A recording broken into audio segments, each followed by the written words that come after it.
Welcome to another episode of Uncle Nene's Nerdcast. I'm your host, Nathan Fletcher, aka Uncle Nene.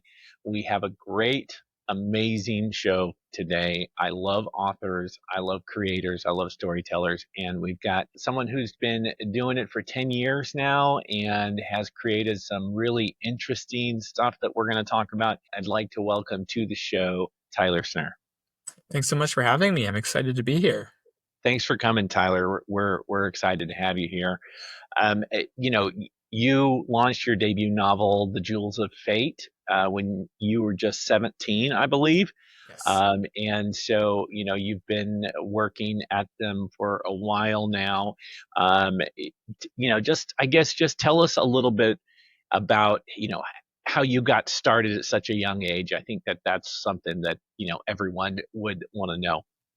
Yeah, for sure. So I started out as a reader from a very young age. You can probably see behind me. That's one of the bookshelves I have in my room that is completely filled. So I loved reading, I loved books. And then there came a point where I thought to myself, maybe I could try writing one of these. And of course, then you get all your bad stories out, right? So there was a period where probably a couple of years where, you know, the keep them in the drawer kind of stories. You don't let anyone see them. But slowly, as I wrote more and I developed my craft, then it grew to the point where I was working on a story that I thought this could actually be a published book one day. Okay. And that ended up being The Jewels of Fate, which is my first novel. Wow, that's great. Um, Storytelling is a talent and a gift, and there's a craft to it as well. But there is certainly it is for the most part, I feel like something that people are born with. What was it like when you're 17 trying to balance school, homework, writing a novel, making sure that you nourish that gift and feed that gift, but also taking care of the basics of living a life and life on life's terms type things. What was that like for you at 17? How did you manage your time and also stay motivated? It's very, very difficult. And the further I got in school, the more difficult that became. So The Jewels of Fate took 5 years to write, roughly. So I would say probably about grade seven, and then I published it the summer before grade 12. So grade seven and eight, I mean, school is important, but it's not as heavy as high school. So it was much easier to write in the early days and prioritize it. As soon as I got to high school and extracurriculars came into the picture and friends and homework and all of that, that's when it really Yeah, started getting hard to balance. But I knew from the beginning that this was a priority, and had already invested so much time and energy into it. I knew that I wanted to see it through. Now, I didn't know what that publishing process looked like at the time or when it was going to come out, but I knew I wanted this book to be published. Therefore, it was a priority despite all the other things going on in my life. yeah, that's great. That's great. I started my career pretty early too. I graduated high school a little early and when I was 16, and so I started working in TV production and found something I loved. And not a lot of people find something they love early on in life, and it's really a gift, and it's I'm grateful that you found yours as well. Let me ask you something. Your series has drawn from other people comparisons to Harry Potter or Percy Jackson. What were those inspirations for you, or were there other ones that really shaped your imagination as a young reader that you kind of attribute to be inspiring you to go that way? For sure. The Harry Potter series and the Percy Jackson series, they are the series that I grew up on that are most similar to the Jewels of Fate. Not they're not the same. They're different, and the Jewels of Fate has, a different spin and a twist. But when comparing my novels to popular series, I always say Percy Jackson and Harry Potter because that's the closest I can come up with. That being said, there were a lot of other series that I read growing up that influenced the inspiration of the Jewels of Fate. The themes and the characters and the tone or whatever it is might not have made it into the book, but Hmm. other series like Hunger Games influenced it. The Divergent series, Maze Runner. Hmm. One of Yeah. my earliest series growing up was Hardy Boys that I read. Now, if you compared my books to the Hardy Boys series, they're night and day different, completely opposite. And yet, the Hardy Boys series was inspiring for me to write the Jewels of Fate series, Yeah, that's along with great. the 50 other series I just mentioned. Probably informed your storytelling as well and your actual That's it. prose. And yeah, absolutely. So for those who haven't read them yet, let me give you a quick rundown of the Jewels of Fate. It centers around Chuck Kingsley, who's a teenager from New York who discovers that magic is real. He's summoned to a hidden magical kingdom. Now, I'd like to know if I'm pronouncing this the way you would pronounce it. Is it Asanesia or Akanesia? Oh, that's a new one. I've No, never heard it I've pronounced totally like butchered that. it.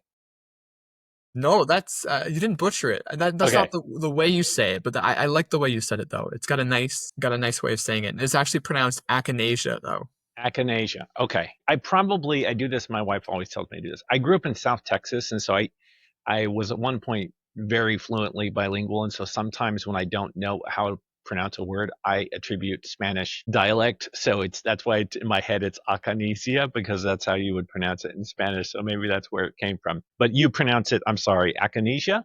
No. Akinesia, yes. Akinesia. Okay, great. So the magical kingdom Akinesia, Queen Elena is holding a competition to find powerful teenagers. It's a wild adventure, really is. Then in the sequel, The Sword of Sorinth, the stakes get even higher. Kayleen's Sweet 16 birthday turns tragic. Won't give away any details, but I do have some questions for you that for I think anybody who's followed the book, they'll really enjoy. Where did the inspiration for the fantasy world come from? Did you draw particular mythology or stories when creating the magic system and creatures, or was it, kind of do you attribute it to just coming from that certain special place that's in every creator's mind where they just make up stuff, where they build worlds and come up with the creatures? Was there an inspiration or was it just out of thin air kind of a thing?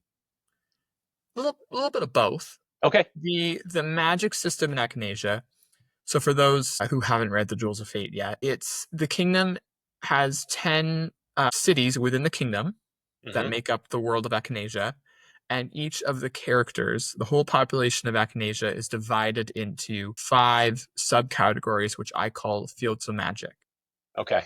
Basically, a field of magic is it tells you what powers you have. It might tell you, what interests you have, what Hmm. skills you have. For example, one of them is elements. So the main character, the Princess of Aknesia, Kayleen, she is an elements wizard, which means she is really good at controlling the weather and magic related to that, or talking to animals is a power that a lot of the elements wizards have, Right. things like that. So everyone in Aknesia belongs to one of these 5 fields of magic. Okay. Now, although no other series has a field of magic, you can find this kind of segmentation of society in other books. For Right. example, if you look at the Hunger Games series, it's all broken up, by district, and each district Yes. has their own, um, type of Strength. Right. personality and feel to it, and even the geography is different. Same thing with the Divergent series. They have the factions, and that defines your personality and what job you will have in the dystopian world of Chicago. Right. Those are just 2 of the biggest ones I can think of, but there's hundreds more. Let me follow up on that real quick, because I think a lot of people will criticize magic or fantasy as like, well, they're just duplicating this other thing that's been done. And my philosophy has always been, it may be reductive, but everything is really a copy of something else. It really is what it's doing is it's speaking to a truth about our existence. We do all have our strengths and talents and our liabilities. We have gifts. Some of us have certain gifts. And so that's why it's used in all kinds of writing is the kind of tribal or special gifts, things like that. Is that something that, you think about when you're creating those types of things and talking about those things, how it kind of speaks to a truth that we all identify with.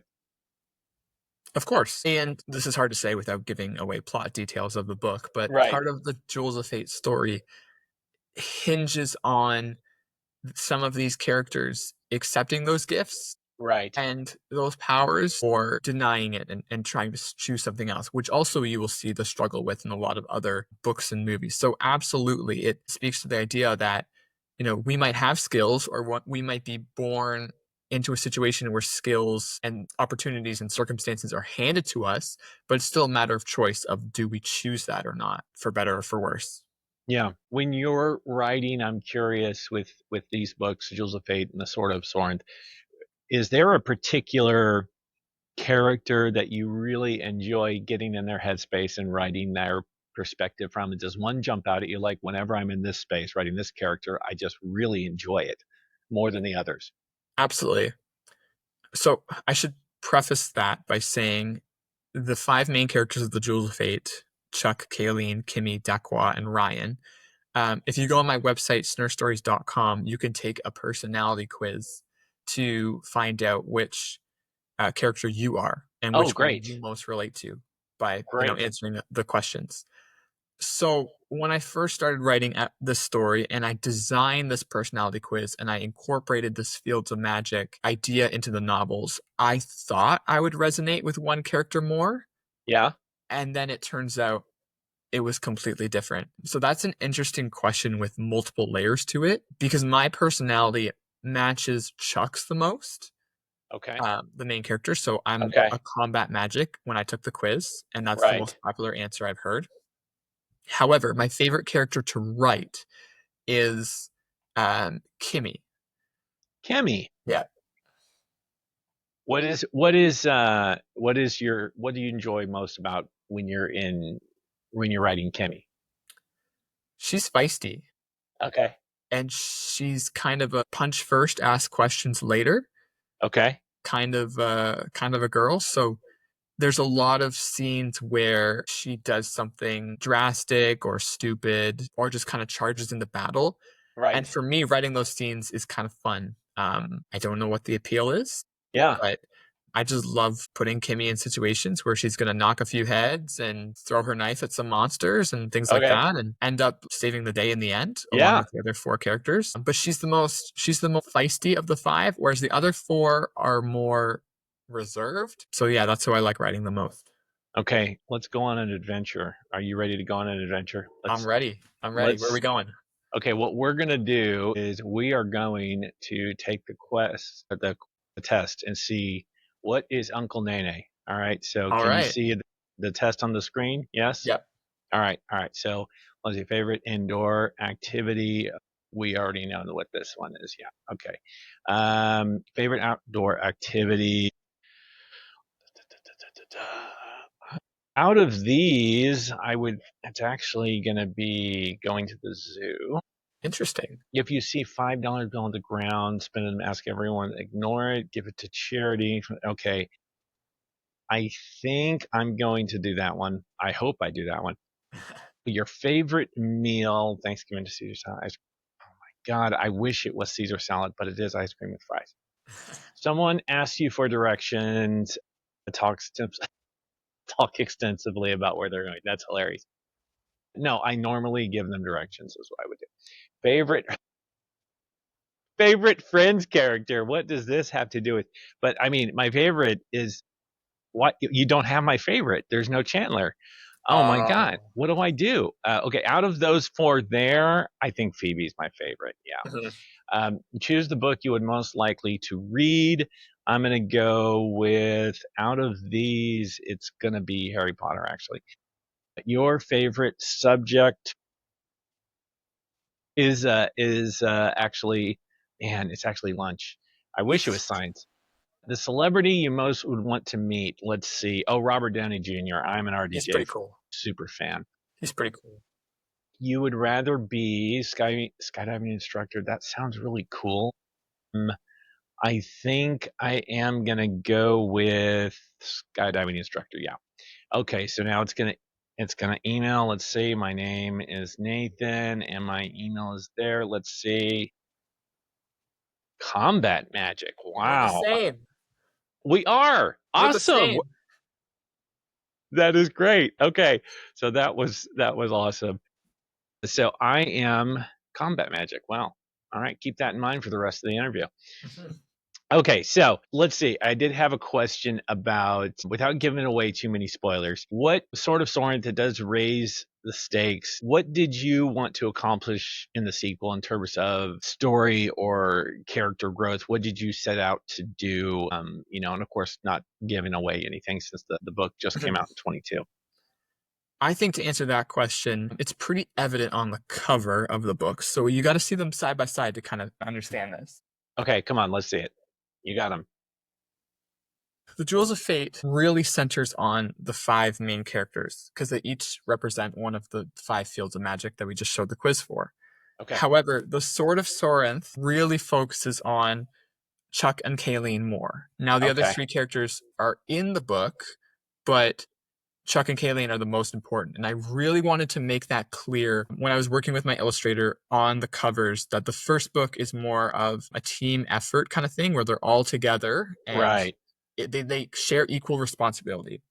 Whereas the second book, they kind of split up a little bit and the story focuses more on Chuck and Kayleen. So Hmm. I used the cover to kind of convey that point a little bit. That's great. That's great. Let's see. How did I read that The Sword of Soren hit number 8 in the fantasy category on Amazon? So, how did it feel to see your second book rank among the top fantasy books so quickly? Did it, I mean, I got to know, what was that? How did that feel like? It was surreal. The accumulation of a lot of work, not just in the writing process, but also the publishing process too. And Mm, there's a lot that happens outside of writing in order to, put a book out into the world. So seeing number 8, it was a reaffirmation that these stories need to be told and there are readers for these stories.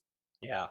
Of course, the fantasy genre is huge and there are probably millions of fantasy books out there, but just that affirmation that these books belong in that roster with all those other books is it's a pretty cool feeling. Yeah.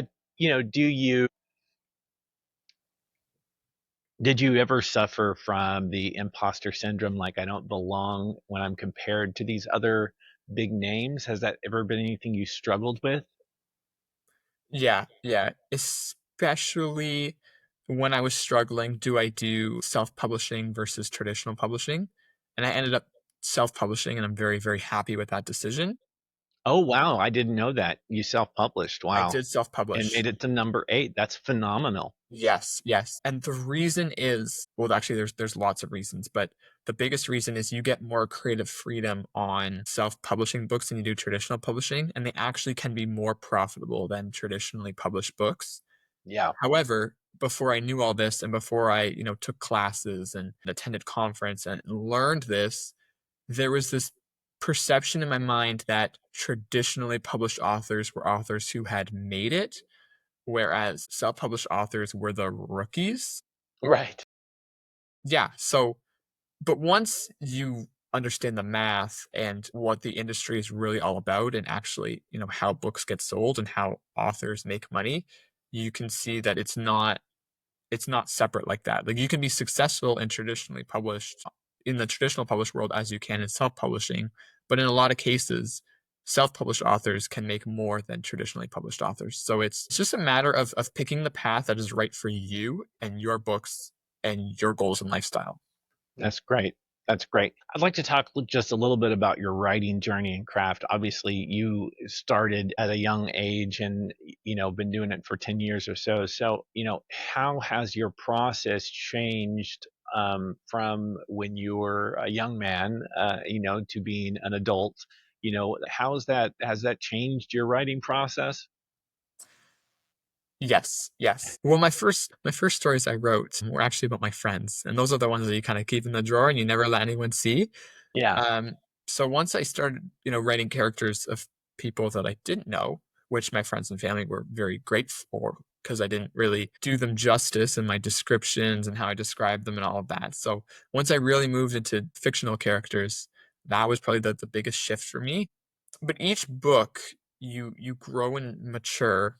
Um, and for me, there's been 3 years between each of my novels. So 2019, The Jewels of Fate came out. 2022, The Sword of Sorenth launched. And now in 2025, my next book will come out, which will wrap up this trilogy. And each book, although it centers on the same story and has the same characters, and even stylistically is the same, um, people who know me, friends and family, can really sense the difference in maturity levels when Yeah. they read my books. Because I was 17 in the first one, and then 20, and now I'm 23. So big life change. Yeah, absolutely. It's a big 6 years. Yeah. What do you? I wanted to go back for a second. So, do you have the name Yeah. of the book, the next book, or not? It's not out for public yet. I don't release it until the book comes out. Okay, that's fine. I just wanted to ask. All right. On the craft side, I read that during high school you participated in a student entrepreneur program called Summer Company to help launch the Jewels of Fate. Yes. Okay, so can you tell us a little bit about that experience? Absolutely. I can honestly say I would not be where I am today without the summer company because they really opened my eyes to the business side of writing and how there's a lot more to publishing a book than just putting words on paper. Of Yeah. course, that's arguably the most important part, but there's other things that you need to do too, and other skills you need to develop. One of them I'm demonstrating right now, speaking in public on a podcast or in a Yes. webinar, or whatever it is. Right. But a lot of authors don't realize that, and it's a missed opportunity. Mm. So I'm very grateful to the summer company for helping me with this. And essentially, what the program is they give grants to high school students to start their own business over the summer. So my business was publishing a book. At the time when I entered, I had the first draft. Sorry, no, not the first draft. I had the Jewels of Fate almost completely edited where it was ready to launch, but I had Okay. no idea how to launch a book. And one of the requirements of the program is you have to actually put a product out to market and start earning money by the end of the summer, or you don't Okay. qualify for the second half of the grant. Oh wow. So what that meant for me was I had 2 months to figure out how to publish a novel Yeah. and publish it in a 2 month time span over the summer of 2019. So that And was a get someone to wild order that experience. first one. Yeah, Yeah. exactly. It really was an example of trial by fire. Yeah. Um, but I did. I ended up doing it. I ended up making my first dollar, I think, the last week of the program. So I just squeezed in there. Yeah. Um, but along the way, they have mentoring meetings and they pair you with coaches and they give you all this information about accounting and business management and how to find customers, how to know who your customers are, how to network. They Yeah.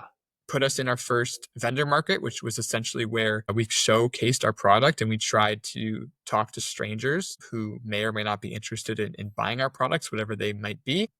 Once again, I didn't have a book out at the time when I was doing these events. So it was just simply talking about the book that was coming out in a few weeks and, showing them flyers and building my email list. So all these important things that a lot of authors don't think about when they're first starting, but it really does make a difference. That's fantastic. What a great program you have up there. Very. Um, you know, I know you also give author presentations and talks to inspire young writers. For any young writers that are happen to be watching this on YouTube or listening to it on Spotify or their favorite podcast platform, what advice do you give that 15-year-old, 17-year-old out there that wants to write a book? What some advice you can give them? Age is just a number. And I talk about this a lot because there are some careers that require you to be at a certain age or level of maturity or go through a certain number of years of school. For example, doctor, you got to go through 12 plus years of medical school or whatever it is.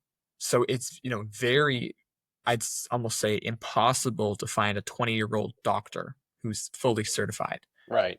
It's just not how the system works. However, there are other careers like writing that are skills based, and the more time you invest in building the skill and working on the craft, the better you will be in the long run. So it's just a matter of if you put those hours in early, then Right. you can be a successful author at a young age. And I say this, I mean, I put in hundreds of hours early and I'm still growing and I'm still learning and there's still lots that I don't Right. know and I certainly have not made it. But there was no reason why I couldn't do it at a young age. Therefore, I did. Therefore, I'm saying that to others that any young author can too. They don't have to wait to get a degree. They don't have to go through school. It does require hard work and practice. And your first novel guaranteed won't be your best novel. And you'll go through lots of stories that you'd shove in your drawer and hope no one ever reads. Right. But it is something that is possible. Um, And it's so important to find people like my coaches in the summer company program or mentors that I've had who can pour into you and cultivate that skill if you really want it. Well, thank you for saying that. I think it's great that you know, encourage through your own experience, write those bad stories that are about your friends and Yeah. put them in the show. And understand you're gonna have to go through those things that are just like when you read it, you're like, this is awful. I hope no one sees it.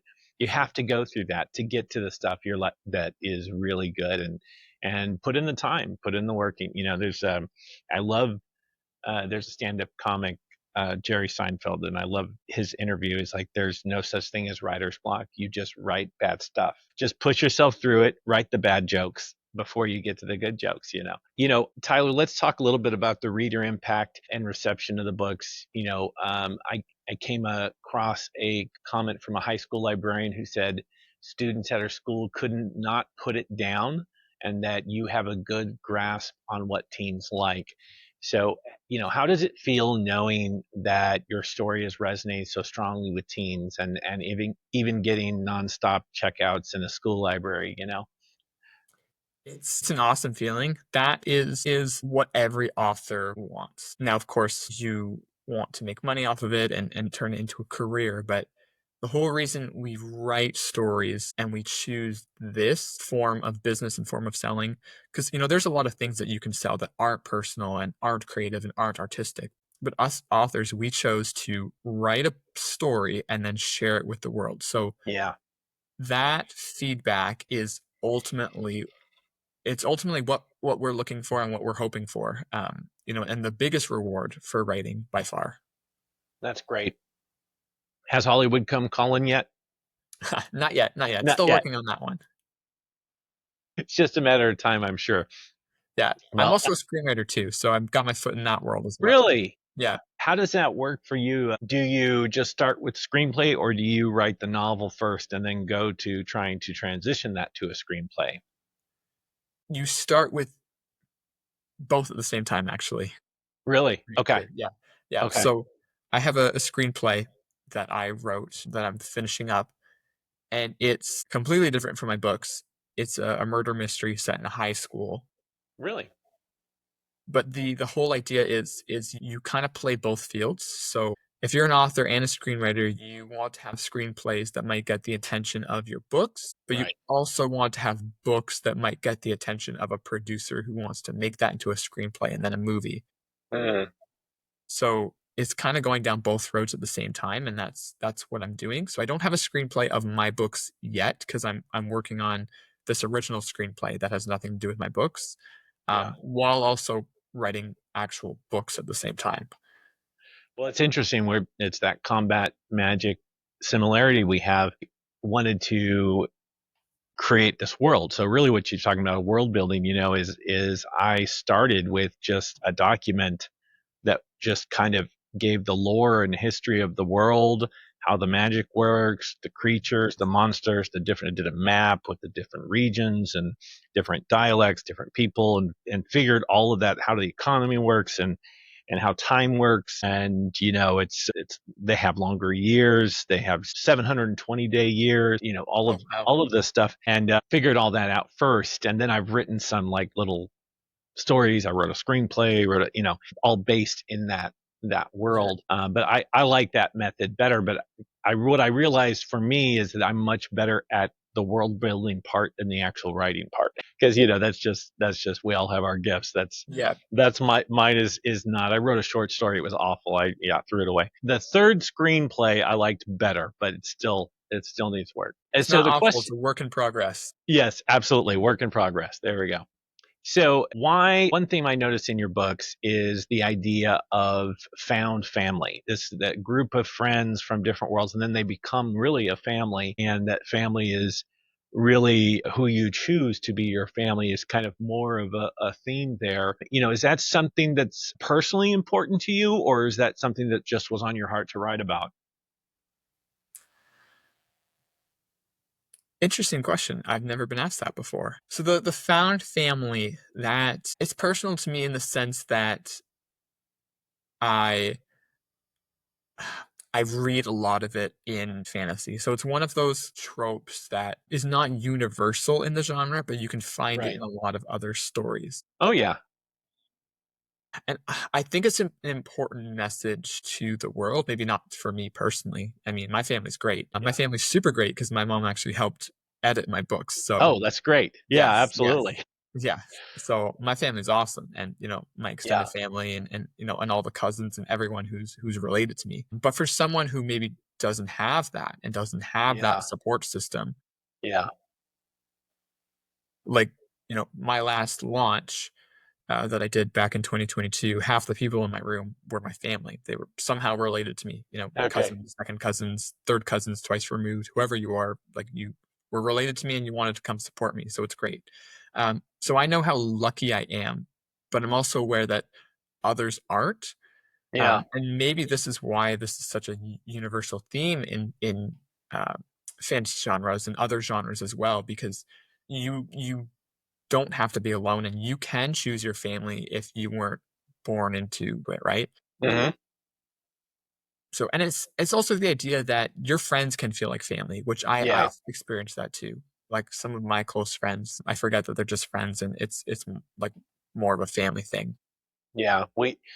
My family, we have that same mentality. We have people that are not blood related, but we've been close to them for so long that they're family and they're part of the family. And that's kind of so whereas I think, I always identify with that message mainly because, although I do have a good family, I can see how there are a lot of people who don't, and we always adopt them into our family. Exactly. And so that is it's one of those messages that I really appreciate.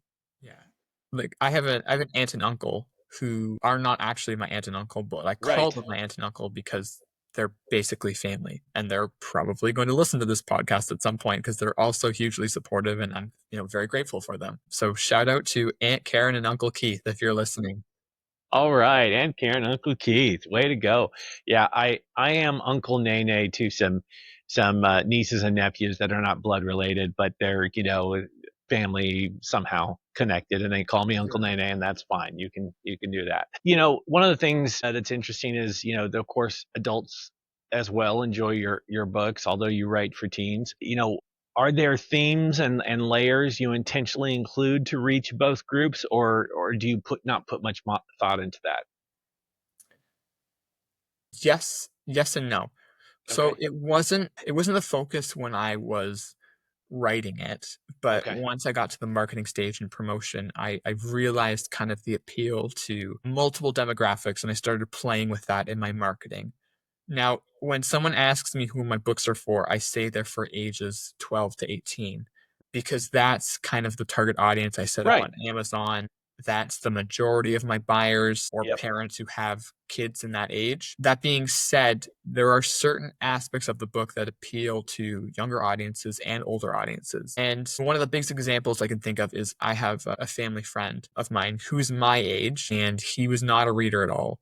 And then he read the book and loved it, gave it to his mom, who read the book and loved it. And then she Right. gave it to her mom, his grandma. She read it and loved it. That's So great. it's a generational thing, which is kind of cool. Yeah. Now, of course, my book is not for everyone, but it's definitely got this generational appeal to it, similar to Harry Potter or Percy Jackson as well. And Yeah. Star Wars too. That's another big one. Yeah. Do you think, yeah, that's a great story. Are there any other stories that come to mind that, were really kind of take you back, memorable reactions or feedback that really stuck with you, from people who have read the books? Anything else like that kind of came to mind? Yes, so many. The average time span to read my book is under a week, which Oh, is really cool and exciting.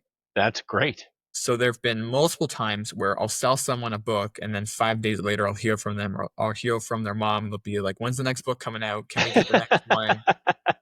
What else you got?" kind of thing. And Yeah. it feels like I just gave it to them, and then I turn around, and then they're back there again. They're like, "We want another one." That's great. Well, that's the response you want for sure. So you mentioned the third book. Remind us again, when is it coming out? I don't have a set date yet. Okay. At the time of this recording, so we're in July 2025, so I expect it'll be out September, October. Okay. Is there anything at all you can tell us at all about the story? If you like the first and second one, the next one is going to be big. Okay. Big. All Yeah, right. it's going to be the climax of the series, like explosion. Okay. All right. Well, that's good. All right. So, well, I'm going to do a lightning round. So these are kind of quick, lighthearted, fun questions. I think you already answered one of these, but I want to make sure I got it right. So, which character from your books do you most identify with? Chuck. Yeah, that's what I thought, but I wanted to make sure. All right. If you could have one magical ability or power, what would you choose from your world? From my world. Okay, so from the Yeah. books. The ability to talk to animals. Oh, wouldn't that be great? Alien can do that, and I think that is very, very cool. Yes, my dog, who has been my best friend for 12 years, just passed away a couple weeks ago. Oh, I'm so sorry. It was bad, he was in pain, so it's better now, I guess, for him. But I miss him. I wish I could talk to him. That would be a great, magical ability for sure. Okay, so name a fantasy world from a book or movie other than your own that you'd love to visit. Hogwarts. Right? Absolutely. Are you looking forward to the new series? Are you anxious or nervous? I don't know. I've mixed feelings. Mixed feelings. Yeah. I don't know. I've been watching a lot of reboots and remakes lately that have kind of fallen flat for me, that Right. I didn't enjoy too much. Okay. Now that's no indication that the show is going to be bad, but I just know Right. it's very difficult to do a reboot and a remake and keep it authentic to the original, but also better enough that Yeah. fans really, really enjoy it. Yeah. It's a tough balance to find. So we'll see if the HBO Harry Potter series can pull it off. Yeah. I am optimistic. Some of the casting choices I think so far have been great. I think it'll be interesting to see one of the things that the movies couldn't do because of the pace that movies get made is that the kids didn't age at the appropriate way. So Yeah. with a TV series, however, you can do that because you can make a season a year. And so the kids will actually age 1 year for one school year. It would actually be, if they do it right, that's how it would be. And that I think makes it better. I think because, from the movies, it's like by the time they made the last movie, it's like those kids are 30 years old. Yeah. I agree. I agree. And it was, they were kids the first, second, and third movie, and then it's the fourth movie, they're almost unrecognizable. And it's Yes. only been it's only Yeah. been a year. And then Yeah. you're right, by the time the seventh movie came Yeah. around, Daniel Radcliffe was, I think, in his 30s. Emma Yeah. Watson was older too. Yeah.